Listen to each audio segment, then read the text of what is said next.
So, the movie kicks off with this old guy and his grandson heading out to buy a blue bicycle. When they got to the shop, the seller told them that they were out of the blue bikes and only got a red one. Not the answer they were hoping for. The seller promised the old man to come back later and that he would have the blue bike ready by then. Turns out, this seller wasn't playing by the rules. As soon as the old man left, he called up his crew and arranged for them to steal a blue bike from a schoolyard. The next day, the owner of that bike, a girl named Mathilda, was seen. She was this sweet kid just trying to get to school, but now she was stranded because her beloved bike had been swiped. To make things worse, the car her mom usually drove to take her to school was totally busted. Her mom tried calling her husband, Marcus, who had just wrapped up his military service in Afghanistan. Turns out, he was stuck doing training for another 3 months, so no rescue from Dad either. Poor Mathilda and her mom had no choice but to manage on their own. That morning, Mathilda decided to hop on the train to school with her mom tagging along. Elsewhere, we're introduced to 2 dudes, Otto and Lennart. These guys worked as marketers for a company, but let's just say they're not exactly crushing it. They failed to hit their targets, and eventually, they got the boot. Tough day for them. Later, Otto was heading home on a train and noticed some random quirky stuff. He saw this guy tossing out perfectly good food, untouched. Then there was another guy with tattoos who looked like he could take on a whole wrestling match single-handedly. Soon after, Mathilda and her mom board the same train. Otto, being a decent guy, noticed that Mathilda's mom didn't have a seat. So, he did the gentlemanly thing and offered her his spot. Everything seemed fine until disaster happened. Out of nowhere, an explosion wrecked the train, leaving it in total shambles. Tragically, Mathilda's mom and everyone seated around her didn't make it out alive. Otto, who was lucky enough to escape with just some minor injuries, was shaken but alive. As he was about to leave for home, he spotted Mathilda, frozen in shock and grief over her mom's death. Meanwhile, Marcus, back at the base, got the gut-wrenching news from his superior that his wife was among the victims of a catastrophic train accident. Marcus was immediately sent home on leave. Marcus returned to his daughter Mathilda, and the reunion was anything but joyful. He was drowning in guilt, blaming himself for being too caught up in work to protect his family. Determined to see his wife one last time, Marcus headed to the hospital to identify her body. The doctor warned him against it, saying it could mess him up emotionally, but Marcus insisted. It was something he felt he had to do. Meanwhile, back at Otto's place, he was watching the news about the train explosion. That was when things took a turn. One of the casualties mentioned on the news was a gangster boss. This rang a bell for Otto because he recognized the guy. He was supposed to be a key witness, ready to spill the beans on the leader of the infamous Riders of Justice motorbike gang. Otto's brain started working, and he was convinced that the train explosion wasn't some random accident. It was an elaborate assassination. He headed straight to the police and spilled everything he knew, including how he noticed that one man leaving the train before the explosion and another throwing away untouched food. But of course, the cops didn't take him seriously. Without hard evidence, his claims about the Riders of Justice didn't hold water. To them, he was just some guy with a wild imagination. The next day, Otto met up with Lennart and asked him to hack into the train's info system. He was dead set on tracking down the guy who bailed off the train right before the disaster hit. Otto was convinced this dude was the mastermind behind the whole thing. He also figured the cops wouldn't lift a finger and would keep brushing it off as just another random accident.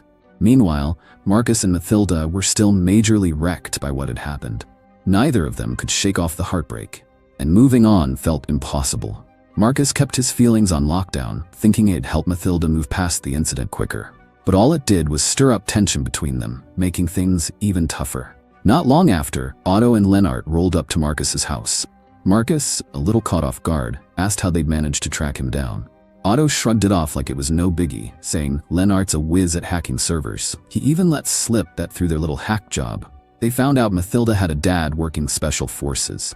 Otto didn't beat around the bush. He laid it all out, saying the train accident wasn't just some freak event. Someone on that train had been a target, and the crash was no coincidence. He and Lennart invited Marcus to join them in digging deeper. Marcus, hearing this, wasted no time and suggested they take the conversation to his warehouse. In the warehouse, Otto spilled the full story. He told Marcus about the guy he spotted on the train, the one he was sure rigged the whole disaster to look like an accident. He mentioned that the target seemed to be some big-shot gangster leader. Otto also said he'd already gone to the cops, but they just waved him off, insisting it was a run-of-the-mill accident. That was enough to light a fire in Marcus. Knowing his wife's death wasn't just bad luck, he was ready to go full throttle on revenge.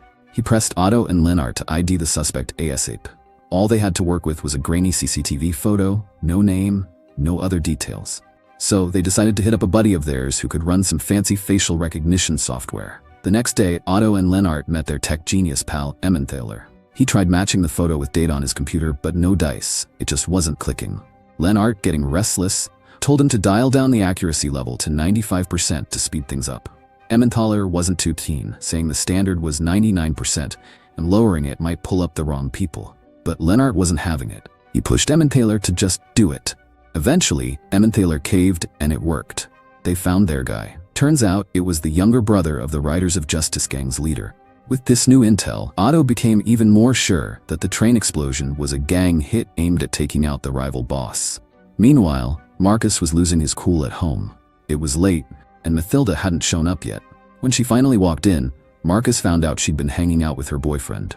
Marcus told her to get inside ASAP, but her boyfriend, some kid named Sirius, had the nerve to run his mouth. Marcus wasn't about to let that slide. He turned around and slapped the kid right there. Mathilda went off on him for it and stormed off in a rage.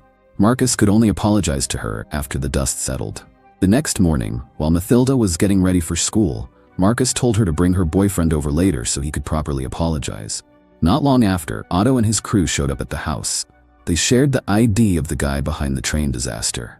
Without wasting time, the four of them geared up and headed to the suspect's house. When they got there, Marcus confronted the man, demanding answers about the train incident. But instead of talking, the guy whipped out a gun and told them to back off. As they were about to hop into the car, Marcus suddenly turned around and snapped the man's neck, killing him on the spot. Otto and his crew were completely floored by what they just witnessed. Lennart, worried that Marcus's fingerprints might get traced by the cops, grabbed some detergent to wipe them off. Meanwhile, Emmentaler, who had a deep hatred for gangsters, couldn't resist kicking the man's lifeless body over and over. Lennart stepped in, telling him to knock it off, and ordered everyone to wait in the car while he cleaned up the mess. While grabbing the detergent, Lennart stumbled upon a man being held hostage. Freaked out, he bolted back to the car and left the scene in a hurry. Later that night, Mathilda brought Sirius over for dinner with Marcus.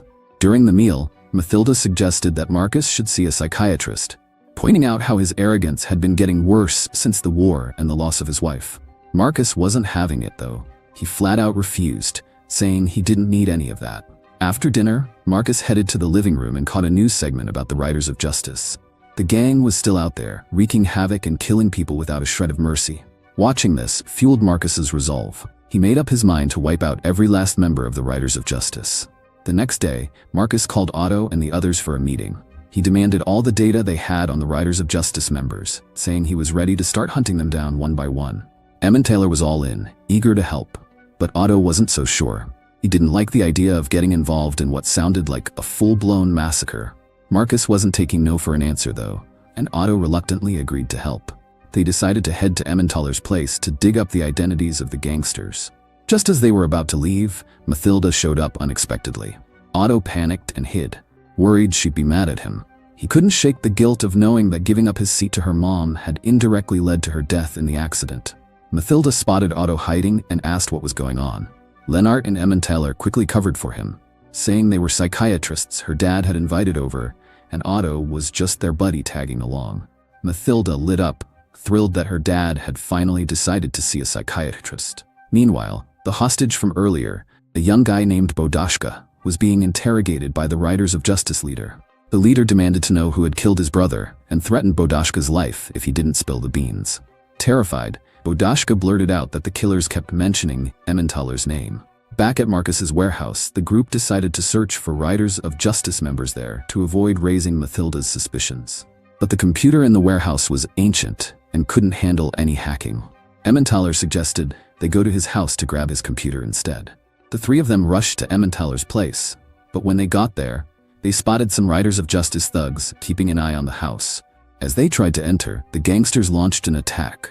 Luckily, Marcus's Special Forces training kicked in, and he took them down with ease.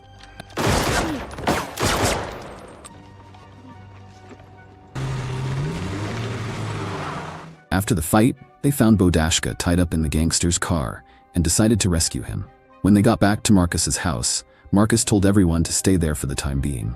He figured it'd be safer for them to stick together and avoid any more surprise attacks from the gang. Spending so much time under one roof brought the group closer to Mathilda, creating a bond they hadn't expected. The next day, Marcus took charge and taught everyone how to shoot. He wanted them to be ready to defend themselves in case the gangsters decided to strike again. Meanwhile, the leader of Riders of Justice got wind of Emmenthaler's connection to Otto and sent his men out to track them down.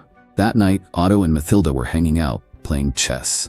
They'd grown pretty close, and Mathilda even snapped a photo with Otto and posted it on her social media. While that was happening, Marcus and Emmenthaler managed to hack into the gangster's phone and discovered that some Riders of Justice members were planning a gathering at a bar. Fast forward, Marcus and the crew were already staking out the bar, waiting for their targets. As the gangsters started heading home, Marcus didn't waste any time. He took them out.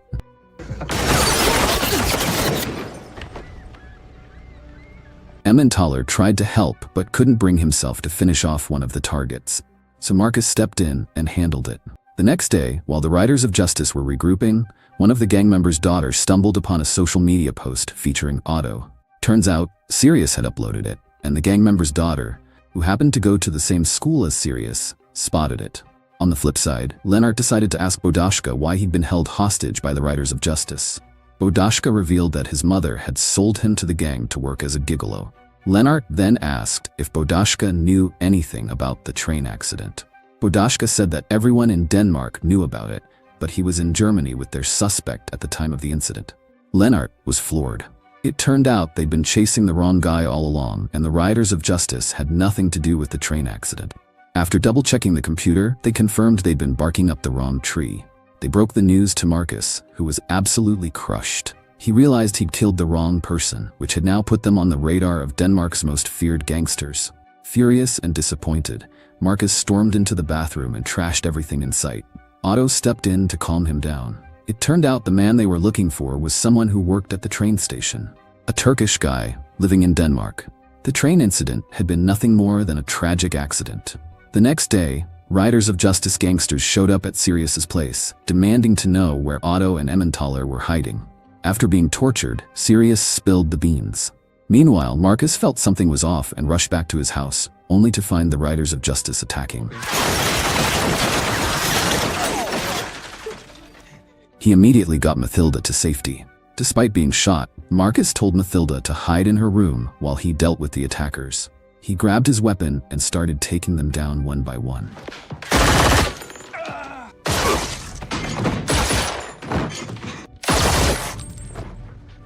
But things took a turn for the worse. Mathilda was taken hostage by the gang leader. Marcus, feeling defeated, surrendered and told them to kill him instead.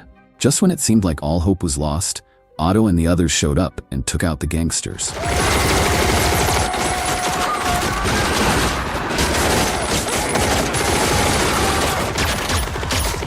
Marcus seized the moment to free himself and fight back. Mathilda, who had been shot in the left arm, was embraced by Marcus as they waited for the ambulance. Marcus apologized to her for everything, but his injuries were too severe. He eventually passed out. Later, on Christmas night, Marcus and the crew were seen gathered together.